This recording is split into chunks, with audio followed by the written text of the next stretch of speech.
Hello welcome to my YouTube channel I am Darshana Shah. मारा last video में मैं तमने चालू वर्तमान काल शीखवाड्युं तो आई होप तमने आवड़ी गयो हशे, कोई डाउट नहीं होय। आज हूँ तमने बीजो काल शीखवाडीश, सादो भविष्य काल। सादा भविष्य काळनो उपयोग आपणे रोजे रोज करता होईए छे के हवे पछी शुं थवानुं छे, काले शुं थवानुं छे, नेक्स्ट ईयर शुं थवानुं छे, आवता महीने आपणे आ प्लान करीशुं। आ बधी वस्तु दर्शाववा माटे आपणे सादा भविष्यकाळनो उपयोग करता होईए छे। हवे पछीनी क्रिया, भविष्यमां थती क्रिया ए दर्शाववा माटे आपणे सादा भविष्यकाळनो उपयोग करीए छे।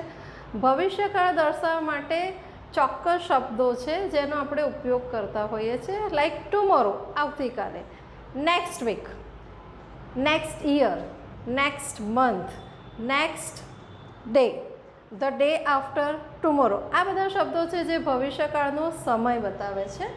એ સિવાય તમે ટુ નાઇટ, આજે રાત્રે શું કરીશું, આજે રાત્રે આપણે આ કરીશું, તો એને કહેવાય ટુ નાઇટ। હવે પછીની ક્રિયા છે જેને દર્શાવવા માટે આપણે સાદા ભવિષ્યકાળનો ઉપયોગ કરીએ છીએ। હું તમને એની વાક્યરચના, આપણે લાસ્ટ ટાઈમ વાક્યરચના જે શીખ્યા હતા સેમ જ રહેશે। જો કાળ પ્રમાણે ક્રિયાપદ બદલાય છે, બાકી કર્તા, કર્મ, સ્થાન, સમય, સમય બદલાશે, ક્રિયાપદ બદલાશે, કર્તા, કર્મ અને સ્થાન એનું જગ્યા, એનું જે પ્લેસ છે એનું એ જ રહેશે, એમાં કોઈ ચેન્જ નહીં આવે। આટલું તમે યાદ રાખશો તો તમને કાળ શીખવામાં બહુ જ ઇઝી પડશે। ફરી આપણે છતાં જોઈ જઈએ છીએ કર્તા, કર્તા જોડે આપણે શેલ કે વિલનો ઉપયોગ કરીએ છીએ। શેલ ક્યાં વપરાય? આઈ અને વી હોય એની જોડે શેલ વાપરીએ છીએ। એ સિવાય કોઈ પણ કરતા હોય વિલ વપરાય। આઈ અને વીની જોડે વિલનો ઉપયોગ પણ કરી શકાય છે। ક્રિયાપદનું મૂળ રૂપ ફરી એની જ વસ્તુ આવે છે। એના પછી આપણે કર્મ લઈએ છીએ, સ્થાન અને છેલ્લે આવશે સમય। અહીંયા મેં થોડા ઉદાહરણ લખ્યા છે જે તમને વધારે હેલ્પફુલ થશે કાળ સમજવામાં। શીલા વિલ કમ ટુમોરો, ભાઈ શીલા ક્યારે આવશે? તો કે શીલા કાલે આવવાની છે। આપણે રોજે રોજ બોલતા હોય પર્ટિક્યુલર ઘરમાં વ્યક્તિ, તો તમે બોલવાનું સ્ટાર્ટ પણ કરી દેજો। તો આપણે ઉદાહરણ રૂપે લીધું, કોઈ શીલા વ્યક્તિનું નામ લીધું, શીલા ક્યારે આવશે? તો શીલા વિલ કમ ટુમોરો, એ કાલે આવશે, બરાબર। ભાઈ તમારે યુએસએનું પ્લાન હતું, આપણે એક ઉદાહરણ લઈએ, ક્યારે જવાના છો? તો કે હું યુએસએ નેક્સ્ટ યર જવાની છું। ઇંગ્લિશમાં કેવી રીતે બોલશો? આઈ shell go USA next year. એને બીજી રીતે બોલવું હોય તો પણ બોલાશે, શેલની જગ્યાએ તમે વિલનો પણ ઉપયોગ કરી શકો। I will go USA next year, બરાબર। હવે આપણે બેઠા છીએ અને છૂટા પડવું છે, ગ્રુપમાં બેઠા છીએ લાઈક, બરાબર।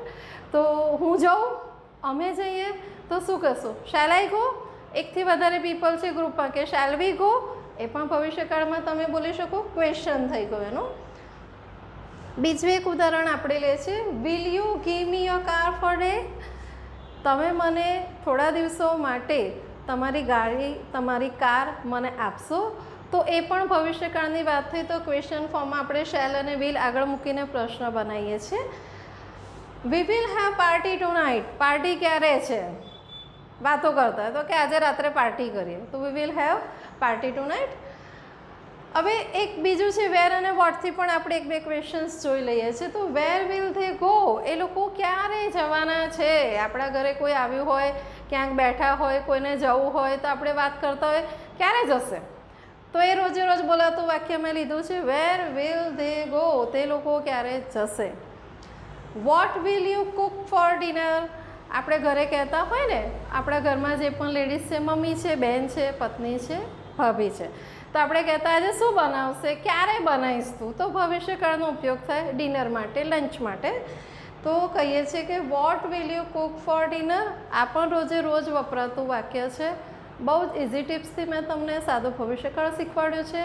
આનાથી વધારે તમારે કંઈ યાદ રાખવાની જરૂર નથી અને બહુ સરસ રીતે આવડી જશે। તમે વિડીયો જોશો, તમને કન્ટેન્ટમાં ખબર પડી જ જશે। Please share, like and subscribe my channel. Thank you.